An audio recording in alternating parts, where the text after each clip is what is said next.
3వ వచనము.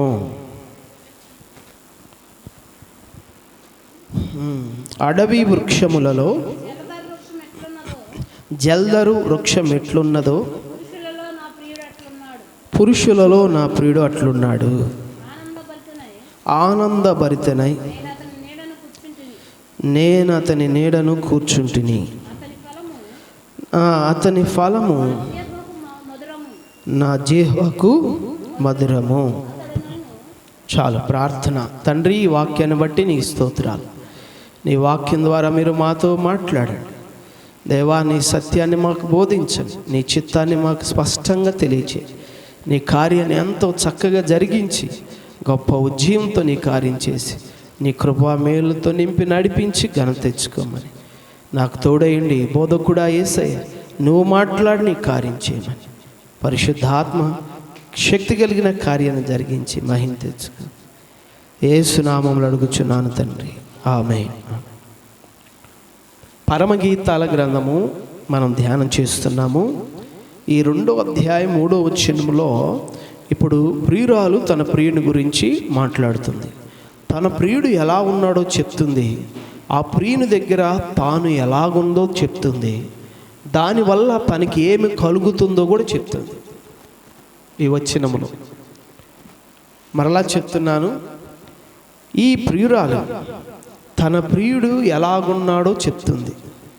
మొదట తన ప్రియుడు ఎలాగ ఉన్నాడో చెప్తుంది. తర్వాత ఆ ప్రియుడి దగ్గర తాను ఎలాగ ఉన్నదో కూడా చెప్తుంది. తను ఎలాగా ఉందో. 3వదిగా తాను ఏ ఫలమును పొందుతుందో కూడా చెప్తుంది. ఈ 3 వర్ణాలు తన ప్రియుని గురించి ఆమె చెప్పింది ఈ వచనములో. మొదటిగా చూస్తే, అడవి వృక్షములలో జల్దర వృక్షం ఎట్లున్నదో పురుషులలో నా ప్రియుడు అలా ఉన్నాడు. తన ప్రియుడు ఎలా ఉన్నాడంట, ఎలా ఉన్నాడో చెప్పింది ఈ పదములో. 2వది, ఆనందభరితనే నేను అతని నీడను కూర్చుంటిని. ఆయన దగ్గర ఈమె ఎలాగుందో చెప్తుంది. మొదటేమో ఆయన ఎలాగున్నాడో చెప్పింది. 2వదేమో ఆయన దగ్గర ఈమె ఎలాగుందో చెప్పింది. 3వదేమో వారిద్దరి వల్ల, అంటే ఆమె ఆయన దగ్గర ఉండటం వల్ల ఆమె ఏమి పొందుకుంటుందో, ఏమి అనుభవిస్తుందో దాని యొక్క రుచిని తెలియచేస్తుంది. అతని ఫలము నా జిహ్వకు మధురము. ఈ 3 ఈ యొక్క వచనములో రాయబడి ఉన్నవి. ప్రియులారా, మరి ఈ రోజున దీని యొక్క భావాన్ని మనం తెలుసుకుందాం. మనము తెలుసుకుందాం. ఇక్కడ మనం గమనించినట్లు మొదటి ఆయన ప్రియుడు ఎలా ఉన్నాడని చెప్తుంది. అడవి వృక్షములలో జల్దర వృక్షం ఎట్లున్నదో పురుషులలో నా ప్రియుడు అట్లున్నాడు. అడవి వృక్షాలు ఎప్పుడన్నా అడవి చూసారా మీరు? చూసారుగా. ఆ అడవిలోకి వెళ్ళపోతేనేమి సినిమాల్లో టీవీలో అన్నో చూసుంటారు. చూసారా లేదా? అందరూ అడవిని చూసే ఉంటారు. అదేం మనకులా గార్డెన్ లాగేం ఉండదు. అది గార్డెన్ లాగా ఉండిద్దా?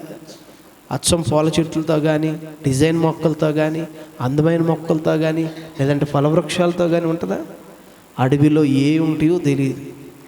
ఆ నేల ఏది మొలిపిస్తే అది మొలిచిద్ది. ఆ సారాన్ని బట్టి అవి విస్తరించి అల్లుకిపోయి ఉంటాయి. మంచి ఉంటాయి, ముళ్ళు ఉంటాయి, ఫలాలు ఉంటాయి. ఆ మంచి వృక్షాలు, ఆయుర్వేద వృక్షాలు ఉంటాయి. అన్ని రకాలు అడవిలో ఉంటాయి. గడ్డి కూడా ఉంటుంది. అవును కదండి? ప్రియమైన దేవుని బిడ్డలారా, ఆ అడవి వృక్షాలలో జల్దర వృక్షం అంటే మీకు తెలుసా? మమ్మల్ని చిన్నప్పుడు ఒక మాట అడిగేవాళ్ళు అందరూ, అరే నేను ఒక పండు పేరు చెప్తాను, దాని పేరు నువ్వు తెలుగులో చెప్పురా అనేవాడు. ఏమండి, పైనాపిల్ పేరు తెలుగులో చెప్పండి. తెలియదు. సరే, యాపిల్ పేరు తెలుగులో చెప్పండి. పైనాపిల్ పేరు తెలియదు, యాపిల్ పేరు తెలియదు. ఎందుకని? తెలుగు వాళ్ళమేక మనం. హల్లెలూయా, హల్లెలూయా. యాపిల్ పేరే జల్దర వృక్షం. హల్లెలూయా. ఇంగ్లీష్లో యాపిల్ ట్రీ అని రాయబడి ఉంటుంది. ఇంగ్లీష్ బైబిల్లో యాపిల్ ట్రీ. యాపిల్ పేరే జల్దరు వృక్షము. గమనించండి ప్రియమైన దేవుని బిడ్డలారా, ఇంగ్లీష్ తర్జుమా చేసిన వాళ్ళు యాపిల్ ట్రీ అమాంగ్ అన్నారు. అర్థమైందా? రాత్రి ఏమో లిల్లీ అమాంగ్ అన్నాం, వల్లి పద్మని గురించి చెప్పుకున్నాం. హల్లెలూయా. ప్రియమైన దేవుని బిడ్డలారా, ఈరోజు మరి అడవి వృక్షాల్లో ఈ జల్దరు వృక్షం ఎట్లా ఉందో, పురుషులలో నా ప్రియుడు అట్లు ఉన్నాడు. గమనించండి, పురుషులలో నా ప్రియుడు అలా ఉన్నాడు. ఇక్కడ ప్రియుడు అంటే ఎవరు? ప్రియుడు అంటే ఎవరండి? యేసయ్య. ప్రియుడు అంటే యేసయ్య.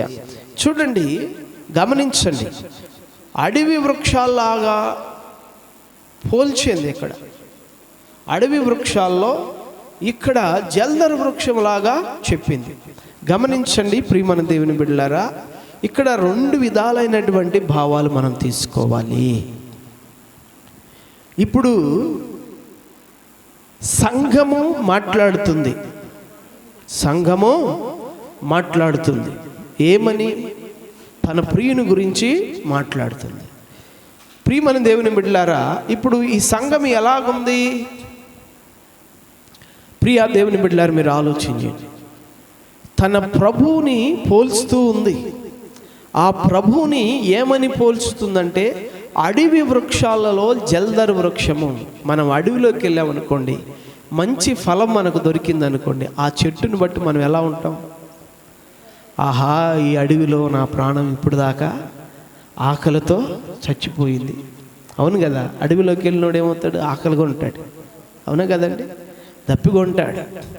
అడవిలోకి తిరిగిన వాడు, అడవి అనుభవం ఏమండి, అడవిలోకి వెళితే ఒక దారి తెలియక, ఏం తెలియక, దిక్కు తోచక, ఏ ఆదరణ లేక, ఏమండి, ఏ మేలు లేక, పిల్లారా ఎక్కడ మేలు దొరికిద్దా, ఎప్పుడు ఆశ్రయం దొరికిద్దా, ఎలాగని చెప్పేసి తిరుగుతూ ఉంటారు. అలాంటి వాడికి ఒక మంచి యాపిల్ చెట్టు అక్కడ కనపడింది అనుకోండి, ఎలా ఉంటుంది? హల్లెలూయా. చూడండి ప్రియమైన దేవుని బిడ్డలారా, అక్కడ ఆ యాపిల్ పండు తింటూ ఆ యాపిల్ చెట్టు దగ్గర సేద తీరేవాడుగా ఉంటాడు. హల్లెలూయా. ఈ వచనంలో రాయబడింది కూడా ఇదే. ఈ వచనంలో కూడా రాయబడింది ఇదే. చూడండి పిల్లరా, ఈ రోజున మనిషి కూడా ఈ లోకంలో ఎలా ఉంటున్నాడంటే, ఎక్కడ నాకు మేలు దొరికిద్దా, ఎక్కడ నాకు నెమ్మది దొరికిద్దా, ఎక్కడ నాకు క్షేమం దొరికిద్దా, ఎక్కడ నాకు ఆరోగ్యం దొరికిద్దా, ఎక్కడ నాకు ఆశీర్వాదం దొరికిద్దా అని చెప్పేసి ప్రియమైన దేవుని బిడ్డలారా, అమ్మా, మనుషులందరూ ఎతుకుతూ ఉంటారు. మనుషులందరూ ఎతుకుతూ ఉంటారు, ఎతుకుతూ ఉన్నారు కూడా. ఇప్పుడు కూడా చాలామంది వారి జీవితాలు అడవిని పోలి ఉన్నాయి. వారి పరిస్థితులు అడవి వృక్షాలను పోలి ఉన్నాయి. వారి జీవితాలు అడవి పోలి ఉంటే వారి యొక్క పరిస్థితులు అడవిలో వృక్షాలను పోలి ఉన్నాయి. చూడండి, మేలు కానక, మంచి చేసేవారు లేక, ప్రేమించేవారు లేక, ఆదరించేవారు లేక, సహాయం చేసేవారు లేక, ఏమండి, బలపరిచేవారు లేక, ఎక్కడ ఆశ్రయం దొరికిద్ది, ఎక్కడ మేలు దొరికిద్ది, ఎక్కడ మంచి తనము మనకు దొరికిద్ది, ఎక్కడ మనం మంచిగా ఉండగలుగుతామని చెప్పేసి ఈ లోకంలో ప్రియమైన దేవుని బిడ్డలారా మనుషులు ఎతుకుతూ ఉన్నారు. అడవి లాంటి ఈ లోకములో మనుషులు ఎతుకుతూ ఉన్నారు. అడవి లాంటి ఈ లోకములో, ఏమండి, ఆదరించేవారు లేని ఈ లోకములో, పట్టించుకునేవారు లేని ఈ లోకములో మనుషులు వెతుకుతూ ఉన్నారు. ఈ లోకాన్ని అడవితో పోలిస్తే ఈ లోకములో మనకి ఎదురయ్యే అనుభవాలు, పరిస్థితులు, ఏమండి, అది ఆకలి, అది రోగమా, అది ఒంటరితనమా, అది ఆర్థిక సమస్యలా, లేకపోతే శాపమా, లేకపోతే బలహీనతల, అవి అడవి వృక్షాలను పోలి ఉన్నాయి. అర్థమైందండి? ఈ లోకము ఒక అడవిలాగుంటే ఈ లోకములో ఎదురయ్యే చేదు అనుభవాలు, క్లిష్ట పరిస్థితులు ఆ అడవి వృక్షాలను పోలి ఉన్నాయి. ఒక మనిషి ఈ అడవిలో ఈ పరిస్థితుల్లో బ్రతుకుతున్నప్పుడు ఒకని ఆత్మ ఏమి కోరుకునిద్ది? తన జీవకు మధురమైనది ఏదైనా దొరికిద్దేమోనని ఎతుకుతూ ఉంటారు. తన జీవకు మధురమైనది ఏదైనా కలదేమోనని ఎదుగుతూ ఉంటారు. ఎవరైనా సహాయం చేస్తారేమో, ఎవరైనా మేలు చేస్తారేమో. ఇప్పుడు ఉదాహరణకి రూతు ఉంది. ఏమండి, రూతు అన్నీ కోల్పోయి వచ్చి, అన్నీ పోగొట్టుకొని వచ్చి, జీవితంలో అన్నీ ఇదైపోయి వచ్చింది రూతు గారు. ఏమండి, తన అత్తతో పాటు బెత్లెహేముకు వచ్చింది. బెత్లెహేముకు వచ్చి రూతు ఒక మాట అడిగింది, నేను ఎవరి దగ్గరికి వెళ్ళాలి, నేను ఎవరి దగ్గరికి వెళ్ళాలి అని అత్త అడిగినప్పుడు, ప్రియమైన దేవుని బిడ్డలారా, అత్త ఆలోచించి తనకు ఒక మార్గాన్ని చూపించింది. అప్పుడు ఆమె అత్త తనకు ఉపదేశం చేసిన దాన్ని బట్టి వెళ్ళి బోయాజు యొక్క పొలమును ఆశ్రయించినప్పుడు అక్కడ ఆమెకి నెమ్మది దొరుకుతుంది. పొలములో పని దొరికిద్ది, పరిగి దొరికిద్ది, పేలాలు దొరుకుతాయి. ఏమండి, ఆ దయగలిగిన యజమాని తనకు ఆ రాశిలో నుంచి కొంత ధాన్యాన్ని ఇస్తాడు. ఆ తదుపరి ఆమెను వివాహం చేసుకుంటాడు. ఆ బోయాజు నీడలో ఈ రూతు ఏమండి మరలా ఒక వివాహిత ఏమండి చక్కని కుమారుని కొని చనిపోయినటువంటి ఏమండి ఆ యొక్క మీ పేరేంటి, నయోమి యొక్క కుమారులు మహులోను కిల్యోను. ఈ మహులోను భార్య అయిన ఈ రూతు, ప్రియమైన దేవుని బిడ్డలారా, ఆ సంతానాన్ని కలిగించేది. హల్లెలూయా. గమనించండి ప్రియులారా, ఇప్పుడు రూతు ఆ బోయాజు నీడలో ఎలాగ సేద తీర్చబడిందో మనము కూడా ఈ లోకములో ప్రియులారా చాలామంది ఎత్తుకుతూ ఉంటారు. ఏమండి, ఈ రోజున చాలామంది యవనస్తులైన కొంతమంది ఆడపిల్లలు నేను చూశాను. మొన్న నేను ఈ గ్రూప్లో కూడా పోస్ట్ పెట్టా, ఎవరైనా చూసారు లేదు. ఏనే సరి కూర్చోండి. గమనించండి ప్రియమైన దేవుని బిడ్డలారా, మీరు ఆలోచన చేయండి. ఈ రోజున కొంతమంది ఆడపిల్లలు కూడా చేస్తున్న తప్పేంటో తెలుసా? యవ్వన కాలం రాగానే ఏమండి ఒక నీడని ఎత్తుక్కునే ప్రయత్నం చేస్తున్నారు. చూడండి, నీడ నీకు కావాలి, దానిలో తప్పే లేదు. దాని వయసులో అది వస్తుంది. దాన్ని చేయడానికి పెద్దలు ఉన్నారు, దాన్ని నీకు అనుగ్రహించడానికి దేవుడు ఉన్నాడు. దాని సమయంలోనే నువ్వు దానిపైన దృష్టి పెట్టాలి. దాని సమయంలోనే దానిపైన నువ్వు దృష్టి పెట్టాలి. దాని సమయంలోనే అది నీ దగ్గరకు వస్తుంది. అది దేవుని ద్వారా వస్తే అది నీకు బాగుంటుంది. అది దేవుడు ఏర్పాటు చేసిన నీడ. ఆ నీడలో నువ్వు ఎప్పుడైనా సంతృప్తి చెందుతావు, ఆశీర్వాదకరంగా నీవు మంచి జీవితాన్ని కలిగి ఉంటావు. కానీ ఇప్పుడు ఏం చేస్తున్నారు? వీళ్ళే నీడెత్తుకోవడం మొదలు పెడుతున్నారు. అయితే అది జల్దర వృక్షపు నీడ కాదు, కానీ ముండ్ల చెట్ల నీడ దగ్గరికి వెళ్తున్నారు. ఎక్కడికి వెళ్తున్నారండి? ముళ్ళ చెట్ల నీడ దగ్గరికి వెళ్తున్నారు. ముళ్ళ చెట్ల నీడ దగ్గరికి వెళ్ళటం వల్ల అవేమవుతున్నాయి? ముళ్ళు పొడుస్తున్నాయి. అది సేద తీరకపోగా జీవితాన్ని ఏం చేస్తున్నాయి అండి? గాయపరుస్తున్నాయి. జీవితాన్ని ఏం చేస్తున్నాయి? గాయపరుస్తున్నాయి. జీవితంలో ఓటమిని, నిరాశలు తీసుకొస్తున్నాయి. దయచేసి ఏ నీడను పడితే ఆ నీడకి వెళ్ళకూడదు. మనం ఏ నీడను పడితే ఆ నీడకి వెళ్ళకూడదు. ఈరోజున చాలామంది నీడలు ఎత్తుక్కుంటున్నారు. అడవి లాంటి ఈ లోకములో, అడవి చెట్లు వంటి పరిస్థితుల్లో నీడ కావాలని ఎతుకుతున్నారు. కానీ ఏదో ఒక నీడలే అని పోయి ఏ చెట్టు కింద పడితే ఆ చెట్టు కింద కూర్చోకూడదు. ఏమండి, ఏదో ఒక నీడలేని ఏ చెట్టు కింద పడితే ఆ చెట్టు కింద కూర్చుంటావా? ఏదైతేనే దేవుడేలే కానీ వెళ్ళేవాళ్ళు చాలామంది ఉన్నారు. ఏదైతేలే దేవుడేలే అని వెళ్ళేవాళ్ళు చాలా. వాళ్ళు చా నమ్మకం అనగానే, వీళ్ళు చీ నమ్మకం అనగానే అటుపోయి ఇటుపోయి ఎటో పోతున్నారు, ఎటేటో తిరుగుతున్నారు, ఎన్నో నీడలను ఆశ్రయిస్తున్నారు. దయచేసి అవన్నీ నీడలు కావు. అవి ఏమండి సేద తీర్చే నీడలు కావు, తృప్తిపరిచే నీడలు కావు. అవి జల్దరు వృక్షము వంటి నీడలు కావయి. జల్దరు వృక్షం వంటి నీడలు అవి కానే కావు. వెళ్ళిపోయి ఏ నీడ పడితే ఆ నీడ దగ్గరికి వెళ్ళి నువ్వు సేద తీరాలని కూర్చున్నావా? ఏమండి, ఏ స్థలమునకు పడితే ఆ స్థలము, ఎక్కడికి పడితే అక్కడ, ఏమండి ఎవరి దగ్గరికి పడితే వాళ్ళ దగ్గరికి, ఎవరిని పడితే వాళ్ళని నువ్వు ఆశ్రయించకూడదు. అర్థమవుతుందా? నువ్వు ఆశ్రయము చేయకూడదు. నువ్వు అలాంటి ఆశ్రయమాలు చేసావనుకో, అవి ముళ్ళ తుప్పలు అవ్వచ్చు, కొన్ని రేఖంపలు కూడా అవ్వచ్చు. గొడ్డ పడిందా ఇక చెరగటమే, అవునా కదా?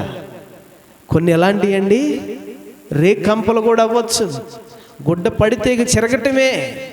చాలామంది వెళుతున్నారు, కొంతమంది పురుషులు వెళుతున్నారు, చాలా మాయ వలలో చిక్కుకుంటున్నారు. కొంతమంది స్త్రీలు వెళుతున్నారు. ఏమండి ప్రియా దేవుని బిడ్డలారా, ఇక తిరిగి తీసుకోలేని తప్పిదం చేసేస్తున్నారు, జీవితాలను పాడు చేసుకుంటున్నారు.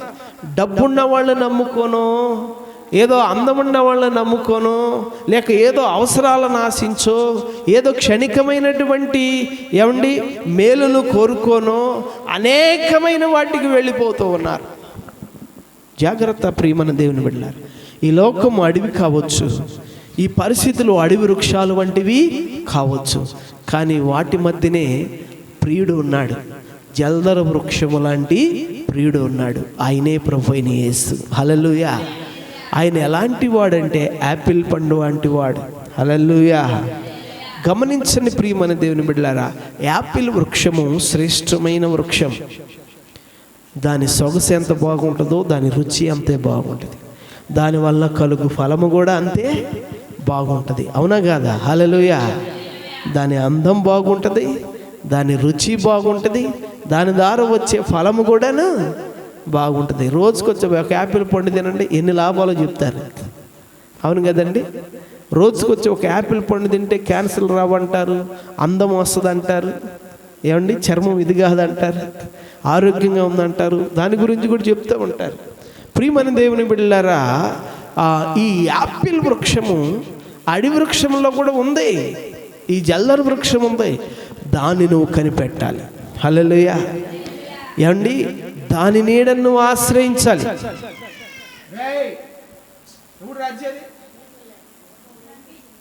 కూర్చోండి,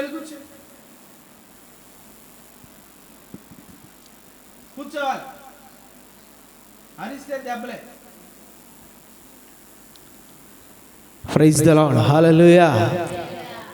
ప్రియమైన దేవుని బిడ్డలారా, మీరు ఆలోచన చేయండి.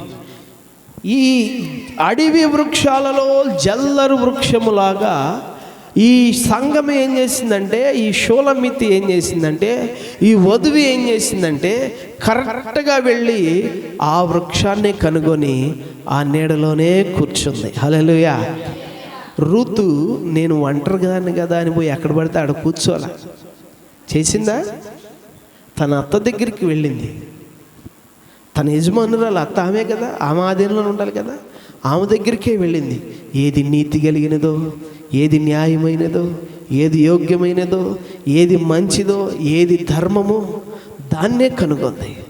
దాన్ని కనుగొని అక్కడికే వెళ్ళింది. హల్లెలూయా. దాన్ని కనుగొని అక్కడికే వెళ్ళింది. ఇక వేరే ఏ చెట్టు కిందకి వెళ్ళలా, ఏ మనుషులను ఆశ్రయించలేదు, ఏ మనుషులను ఆశ్రయించలా. ఎవరు యోగ్యులో వాళ్ళ దగ్గరికి వెళ్ళింది. ఈ లోకములో దేవుళ్ళు అనేవాళ్ళు ఎందరో ఉన్నారు, ఏమండి పురుషులు అనేవాళ్ళు ఎందరో ఉన్నారు, డబ్బున్న వాళ్ళు ఎందరో ఉన్నారు. అవన్నీ కూడా మనం వెళ్ళగలిగేవేవి కావు, చేయదగేవేవి కావు. ఎందుకు ఇలా మాట్లాడుతున్నానంటే, నీవు ఏ పరిస్థితిలో ఉండి ఏ నీడ కావాలని తప్పిస్తున్నావో అన్ని విషయాల్లో నీకు మరి మేలు కలగడానికి ఈ మాటలు నేను ప్రకటిస్తున్నాను. హల్లెలూయా. ఈ అమ్మ ఈమెం చేసిందంటే చూడండి, ఆ జల్దరు వృక్షాన్ని కనుగొని ఆ జల్దరు వృక్షపు నీడలోనే కూర్చుంది. హల్లెలూయా. ప్రియమైన దేవుని బిడ్డలారా, దేవుని నీడ శాశ్వతమైన మంచిదండి. హల్లెలూయా. 91వ కీర్తన చూడండి, 91వ కీర్తన.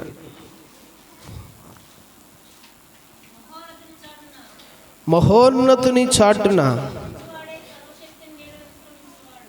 మహోన్నతుని చాటున నివసించువాడే సర్వశక్తిని నీడను విశ్రమించువాడు. హల్లెలూయా. ఎక్కడండి, ఎక్కడ కూర్చుంది? ఎక్కడ అంటే ఆ విశ్రాంతి. హల్లెలూయా. గమనించండి ప్రియమైన దేవుని,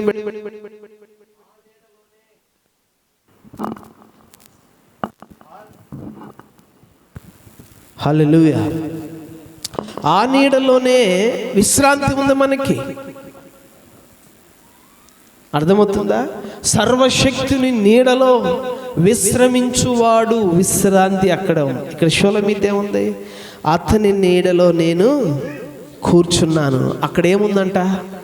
ఆనందభరితనై ఉంది. హల్లెలూయా. గమనించండి ప్రియులారా, యెహోవా రెక్కల నీడన ఆమె ఆశ్రయించింది. ఆ రెక్కల నీడలో ఏముంటుందంటే ఆరోగ్యము, విశ్రాంతి, నెమ్మది ఉంది. అర్థమవుతుందా ప్రియులారా? ఆ రెక్కల నీడలో, దేవుని రెక్కల క్రిందకి వెళ్ళాలి. ఏమండి ప్రియమైన దేవుని బిడ్డలారా, అప్పుడు నీ ప్రాణానికి నెమ్మది కలిగిద్ది, అప్పుడు నీకు ఆరోగ్యం కలిగిద్ది, అప్పుడు నీకు క్షేమము కలిగిద్ది, అప్పుడు నీవు ఆనందభరితగా నెమ్మది కలిగి ఉంటావు. ప్రియమైన దేవుని బిడ్డలారా, గమనించండి. మరి మా తల్లిగారి గురించి మీకు తెలుసు. నేను చిన్నప్పుడు ఉన్నప్పుడు ఆమెకు భయంకరమైన జబ్బు చేసి చనిపోయే పరిస్థితిలో దిక్కుతోచగా మంచాన బట్టి ఉంది. అలాంటప్పుడు చెప్పారు తల్లిగారికి, యేసయ్య దగ్గరికి పోమా, నీకు మేలు జరిగిద్దని. ఒక ముసలాం చెప్పిందంట. ఆ ముసలాం చెప్పినప్పుడు అమ్మ వెళ్ళి చర్చిలో కూడా వెళ్ళలేక మెట్లు దగ్గరే కూర్చొని ప్రార్థన చేసింది, దేవుణ్ణి కన్నీటితో అడిగింది. చూడండి ప్రియులారా, దేవుడు ఆ రాత్రి ఆమెను దర్శించి ఆమెను బాగు చేశాడు. చనిపోవాల్సిన ఆమె ఆరోగ్యంగా తిరిగి బ్రతికింది. హల్లెలూయా. చూడండి, ఎవరి దగ్గరికి వెళ్ళాలో వాళ్ళ దగ్గరికే వెళ్ళాలి. గమనించండి, ఈరోజు మేము తల్లి లేని వారమేం కానీ మా అమ్మ కానీ అప్పుడే దేవుని దగ్గరికి వెళ్ళకపోతే, ప్రియమైన దేవుని బిడ్డలారా, మేము చిన్నప్పుడే తల్లి లేని వాళ్ళం అయిపోయేవాళ్ళం. మా జీవితాలు ఇంకెట్లా ఉండేయో. అసలు అప్పుడు మా నాన్న పరిస్థితి కూడా బాగుండేది కాదు. ఆయన అసలు ఇంటి దగ్గరే ఉండేవాడే కాదు. మేమేమయ్యేవాడమో, మా జీవితాలు ఏమయ్యాయో. ఏమండి అసలు ఆయన ఎలా అయిపోయేవాడు. కానీ అదేం కాకుండా ఏమండి ఒక జీవితాన్ని, ఒక కుటుంబానికి నెమ్మది కలిగేలాగా, ఆదరణ కలిగేలాగా దేవుని కృప ఆ రోజున బలపరిచింది. హల్లెలూయా. చూడండి ప్రియులారా, ఎన్నో వృక్షాలు ఇక్కడ ఉంటాయి, కానీ అవి ఏవి నీడనిచ్చేవి కావు, అవేవి ఆనందాన్నిచ్చేవి కావు, అవేవి విశ్రాంతినిచ్చేవి కావు, అవేవి ఆరోగ్యాన్నిచ్చేవి కాదు. ఒక్క యేసుక్రీస్తు మాత్రమే ప్రియులారా ఆయన ఇవ్వగలడు. హల్లెలూయా. ఆనందభరితగా అతని నీడను కూర్చోగలడు. ఆయన నీడ దగ్గరికి వెళ్ళిన వాళ్ళకి విశ్రాంతి ఉంది, ఆయన నీడలో కూర్చున్న వాళ్ళకి ఏమండి ఆనందం ఉంది. ప్రియమైన దేవుని బిడ్డలారా, ఆయన నీడలోకి వెళ్ళే వాళ్ళకి ఆరోగ్యం ఉంది. ఆయన నీడ కింద చాలా మేళ్ళు ఉన్నాయి. యేసు నీడలోకి మనం రావాలి. ఈ రోజున చాలామంది ఇంకా ఆ నీడలోకి రాట్లా. ఒక యవ్వన పిల్లోడిని మారు మనసు పొందమ్మా అంటే, యవ్వన పిల్లలు దేవుణ్ణి నమ్ముకోమంటే చేస్తారా? ఆడపిల్లలు కానీ మగపిల్లలు కానీ ఎందుకు చేయరు అంటే, వాళ్ళు కోరే నీడ ఏదో అక్కడ తెలియట్లా. నువ్వు బాప్తీసం తీసుకొని దేవుణ్ణి నమ్ముకోవట్లేదు అంటే, నీ యవ్వన కాలములో దేవుని నీడకు నువ్వు రావట్లేదంటే నువ్వే నీడకి వెళ్తున్నావు? గమనించండి. ఇంకా చాలామంది స్త్రీలు, పెద్దవాళ్ళు కూడా ఉన్నారు, వివాహితులయ్యి కుటుంబ జీవితాన్ని కలిగి ఉన్న వాళ్ళు కూడా మారు మనసు రాట్లా, రక్షణ రాట్లా, బాప్తీసాలు తీసుకోవట్లేదు వాళ్ళు. అంటే వాళ్ళు ఏ నీడలో బ్రతుకుతున్నారు? జాగ్రత్త. ఆ నీడ కొంతమంది అంట తాసుపాము పడక నీడలోకి వెళ్తారంట. పాము పడక నీడలోకి, అది కూడా నీడని వెళ్తారంట. కానీ తెలియదు నేను ఏ నీడలో ఉన్నానని. పడగ నీడలో ఉంటే ప్రమాదం అండి. హల్లెలూయా. నిన్న నేను ఒక వీడియో చూశాను ఫేస్బుక్లోనే, ఎక్కడ ఆయన ఒక చిన్న స్టోరీ చెప్పాడు ఒక ఇద్దరు వ్యక్తుల గురించి. ప్రియమైన దేవుని బిడ్డలారా, ఒక ఆమెంట కొండ చిలువలు, పెద్ద పాములు ఉంటాయి కదా కొండ చిలువలు, విదేశాల్లో వాళ్ళు పెంచుకుంటారు. కొండ చిలువ లాంటి పామును, పెద్ద పామును పెంచుతుంది. చిన్నప్పటి నుంచి దాన్ని సాక్కుంటా వస్తుంది. అది బాగా పెద్దదైంది, బాగా పెరిగినాక, పెద్దదైనాక కొన్ని దినాల నుంచి అది ఆహారం తింటలేదంట. ఆమె రోజు ఆ పామును పక్కలోనే వేసుకొని పండుకుంటుంది, ఆ పాములోనే ఉంటుంది. ఆ పాము కూడా ఆమెను పెనేసుకొని ఉంటుంది. అది అర్థమైందండి. కానీ కొన్ని దినాలుగా ఆహారం తినపోయేలకే ఆమెకి తాను పెంచుకుంటున్న అంతలా ప్రేమ కలిగిన పాము ఆహారం తినపోతున్నలకే భయం వేసిపోయిన ఆ పాముకి ఏమైపోయిందని డాక్టర్ దగ్గరికి తీసుకెళ్ళింది. డాక్టర్ గారు దాన్ని పరిశీలించాడు, దాని కదలికలన్నీ చూశాడు. దాని కదలికలు చూసినప్పుడు అది ఆరోగ్యంగానే ఉంది, అది బాగానే కదులుతుంది. దీనికేంటి లోపమని బాగా పరిశీలిస్తే ప్రియమైన దేవుని బిడ్డలారా, అప్పుడు ఆయనకు అర్థమైంది ఏందో తెలుసా? ఆ పాము అంట ఆమెను తినడానికే చూస్తుందంట. ఆ పాము ఏం చేస్తుందండి? డైలీ ఆమెను పెనవేసుకుంటుంది. ఎందుకు?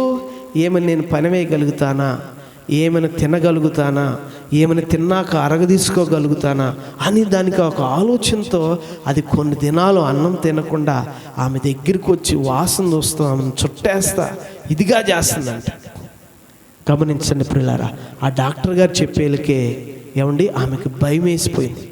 ఆ పాముని తీసుకెళ్ళి ఆ చెవులో అప్పగించేసింది. ఇది ఒక స్టోరీ. ఇంకొక ఆమె స్టోరీ ఉంది. ఆమె ఏం చేస్తుందో తెలుసా? కుక్కను పెంచుకుంటుంది. ఆమె ఏం చేస్తుందండి? కుక్కను పెంచుకుంటుంది. కుక్కను పెంచుకుంటున్నప్పుడు ప్రియమైన దేవుని బిడ్డలారా, ఆ కుక్క ఒకరోజు చూస్తే ఆ కుక్క నిండా రక్తం ఉందంట. దాని నోటికి తన ఒంటి మీద రక్తం ఉంది. చూడండి, ఆమెకి ఒక పిల్లోడు పుట్టాడు, చిన్నపిల్ల. ఆ పిల్ల మీద కూడా రక్తం ఉందంట. ఆమె చూసిందంట, ఊరి కుక్క పిల్లనేదో చేయబోయింది అని చెప్పేసి ఆ కుక్కను సావుగొట్టేసిందంట. చూడండి పిల్లారా, ఆ కుక్కను సావుగొట్టినాక చూస్తే లోపలికి వెళ్ళి చూస్తే ఏం జరిగిందో తెలుసా? అక్కడ ఒక పాము, తాసు పాము ప్రియమైన దేవుని బిడ్డలారా మొక్కలు మొక్కలుగా కట్ అయిపోయి అక్కడ ఉంది. మీకేమర్థమైంది ఈ స్టోరీలో? పాము పిల్ల దగ్గరికి వస్తే ఆ కుక్క ఏం చేసిందండి? దాని ప్రాణాలకు తెగించి ఆ పాముని, ఒక ఆమె కుక్కను పెంచుకుంది, ఆ కుక్కను అర్థం చేసుకోలేక దాన్ని చంపేసింది. ఒక ఆమె పాముని పెంచుకుంది, ఆ పామే ఏమని. చూడండి, ఈ రోజున మనుషులు కూడా అలాగే చేస్తున్నారు.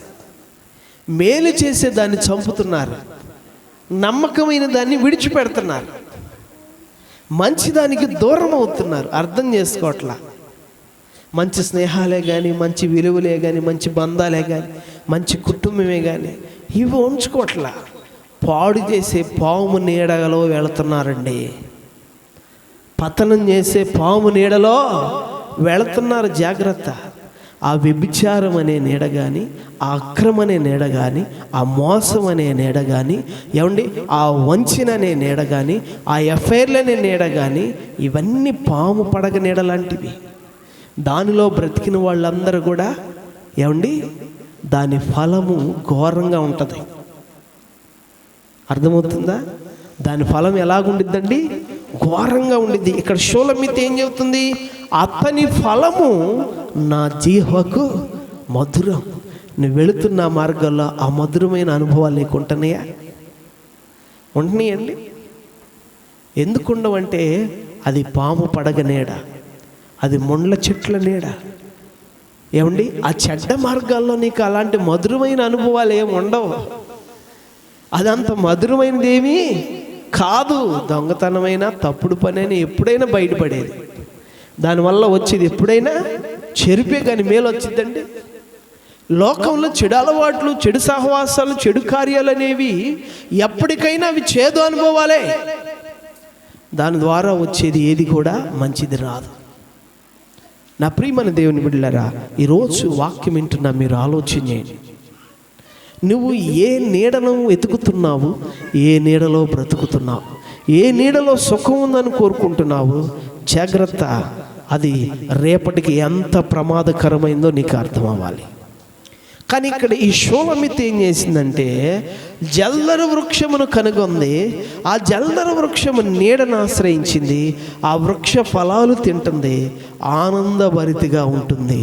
ఏమండి మధురమైన జీవితాన్ని కలిగి ఉంటుంది. హల్లెలూయా. యేసయ్యలో ఉన్న జీవితాలు మధురాలు. యెహోవా ఉత్తముడని రుచి చూసి తెలుసుకునుడి, చుంటి తేనె దారుల కన్నా మధురము అన్నాడు కీర్తనాకారుడు. హల్లెలూయా.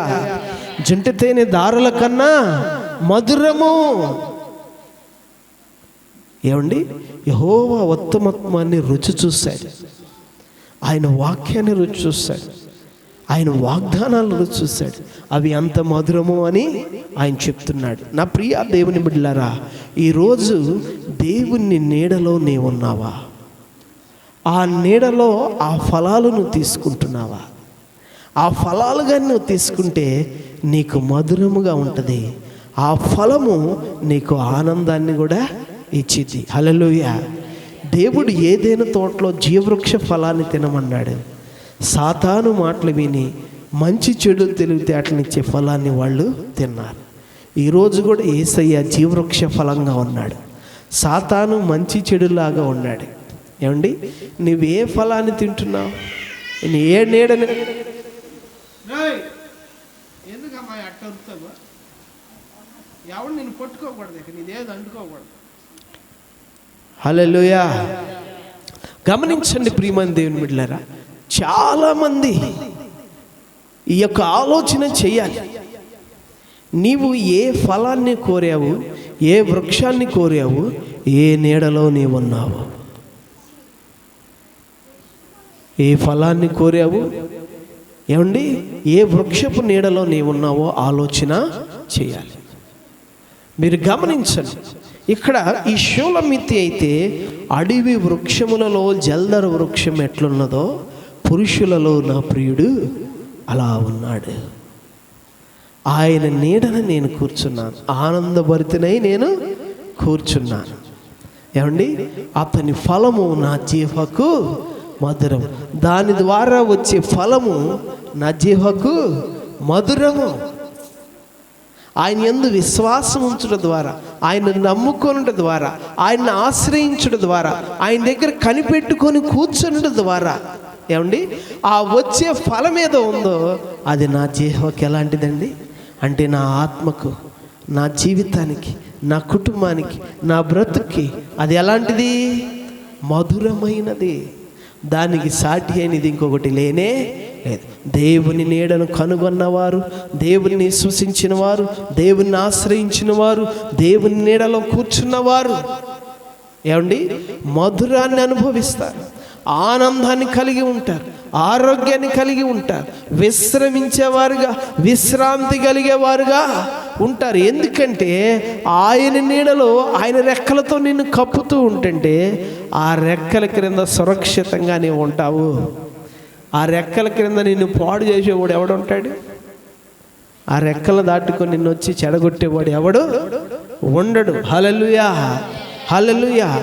ఈ వాక్యం వింటున్న నా ప్రియమైన దేవుని బిడ్డలారా, ఈ యొక్క ఏమండి మధ్యాహ్న సమయంలో మీరు ఒకసారి ఆలోచన చేయండి. బైబిల్లో చాలామంది మీ ముందు ఉంచారు. కొంతమంది మంచి నీడను కోరి వెళ్ళారు,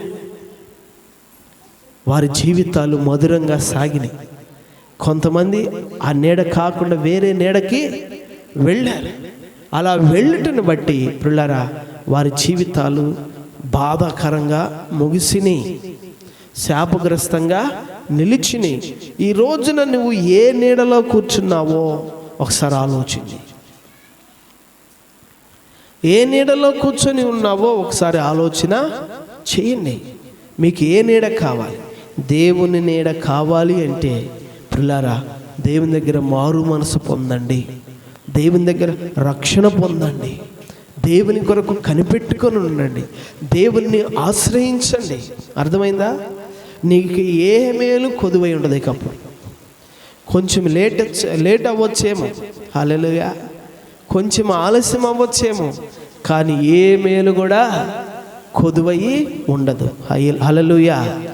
ప్రియమైన దేవుని బిడ్డలారా, మనం ఒక పాట పాడే మన్న కూడా, అయ్యా వందనాలు, అయ్యా వందనాలు నీకే, అయ్యా వందనాలు, అయ్యా వందనాలు, అయ్యా వందనాలు నీకే, మృతతుల్యమైన సారా గర్భమును జీవింపచేసిన నీకే, నిరీక్షణే లేని నా జీవితానికి ఆధారమైన నీకే. ఆగిపోవచ్చయ్యా జీవితం ఎన్నో దినములు, అయినా నీవిస్తావయ్యా వాగ్దాన ఫలములు. ఆగిపోవచ్చయ్యా జీవితం ఎన్నో దినములు, అయినా నీవిస్తావయ్యా వాగ్దాన ఫలములు. అయ్యా వందనాలు, అయ్యా అయ్యా వందనాలు నీకే. అయ్యా వందనాలు, అయ్యా అయ్యా వందనాలు నీకే. మన జీవితాల్లో కొన్ని పరిస్థితులు ఆగిపోవచ్చు కొంతకాలం. అర్థమైందా? ఏంది నా బ్రతుకు ఇలాగ అయిపోయిందని. పిల్లరా, అయినా ఆయన నమ్మదగినవాడు. హల్లెలూయా. ఆయన నమ్మదగినవాడు. కొన్ని జీవితాలు, కొన్ని దినాలు, కొన్ని సంవత్సరాలు మన జీవితం ఆగిపోయినట్టు కనపడుద్ది, ఏమి లేనట్టు కనపడుద్ది. ఆయన దేవుడు నమ్మదగినవాడు. హల్లెలూయా, హల్లెలూయా. ఆ వాగ్దాన ఫలాన్ని ఆయన ఖచ్చితంగా నెరవేరుస్తాడు. ఆ వాగ్దాన ఫలాన్ని ఆయన ఏం చేస్తాడండి? దేవుడు నీకు ఏదైతే మంచి వాగ్దానాలు చేసి ఉన్నాడో ఆ వాగ్దాన ఫలము నీ జీవితంలో 100% జరిగిద్ది. అంతే. అది నువ్వు ఆయన నీడను విశ్రమించాలి. అర్థమవుతుందండి? ఆయన నీడను ఆశ్రయించాలి. ప్రియులారా, ఆయన అద్భుతమైన దేవుడు, గొప్ప కార్యాలు చేసే దేవుడు. కాబట్టి ఈ షోలమీతి ఇచ్చినటువంటి అద్భుతమైన సాక్ష్యాన్ని ఈరోజు దేవుడు మన ముందు ఉంచాడు. సంఘము కూడా అలాగ దేవుని నీడలో కూర్చున్నదిగా ఉండాలి. సంఘం కూడా ఎలాగ ఉండాలండి? దేవుని నీడలో కూర్చున్నదిగా ఉండాలి. యేసుక్రీస్తు నీడలో కూర్చున్నదిగా ఉండాలి. ఎవరైతే ఆయన నీడలో కూర్చుంటారో అంటే ఆయన నమ్ముకుంటారు, ఆయన్ని నమ్ముకుంటారు. ఏమండి? ఎవరు ఆయన ఆశ్రయిస్తారు, ఎవరు ఆయన కోరుకుంటారు. ప్రభువా నా జీవితం ఇది, ప్రభువా నా పరిస్థితి ఇది, ప్రభువా నా జీవితానికి ఆధారం నీవే, నేను నీ దగ్గరకు వచ్చానయ్యా, నేను నిన్ను నమ్ముకున్నానయ్యా, నాకు సహాయకుడు నీవే కనుక నాకు నెమ్మది కలుగు చేయనాయన, నాకు నీ జీవ ఫలాలు నాకు అనుగ్రహించు ప్రభు అని ఎవరు దేవుణ్ణి అడుగుతారో ప్రియులారా, ఆయన ఇచ్చే ఫలము మధురము. హల్లెలూయా. ఆయన నీడన కూర్చున్న జీవితాలు ఆనందమయము. సమయం వచ్చిందాక రూతు బోయాజు దగ్గరే ఉన్నాయి, ఆ పొలములోనే పనిచేస్తుంది. ప్రియా దేవుని బిడ్డలారా, ఆ పొలంలోనే పనిచేస్తుంది. ఒకరోజు సమయం వచ్చింది, అప్పుడు వివాహం జరిగింది. హల్లెలూయా. దేవుడిచ్చిన వాగ్దాన ఫలము నెరవేరింది. ఆమె మంచి ఆశీర్వాదాన్ని చూడగలిగింది. హల్లెలూయా. ఈరోజు నువ్వు కూడా నా ప్రియ దేవుని బిడ్డలారా, దేవుని నీడలో కూర్చుంటే, దేవునికి నీ జీవితాన్ని అప్పగిస్తే, దేవుని పైన నీ భారం వేస్తే, దేవుని నమ్ముకొని కనిపెట్టుకొని ఉంటే, దేవుని యందు మారు మనసు రక్షణ అనుభవాలు కలిగి ఉంటే ప్రియులారా, ఆయన నీ జీవితానికి గొప్ప మేలు చేస్తాడు, గొప్ప నెమ్మదినిస్తాడు, గొప్ప విశ్రాంతినిస్తాడు, గొప్ప ఆశీర్వాదాన్ని ఇస్తాడు. ఆ రోజు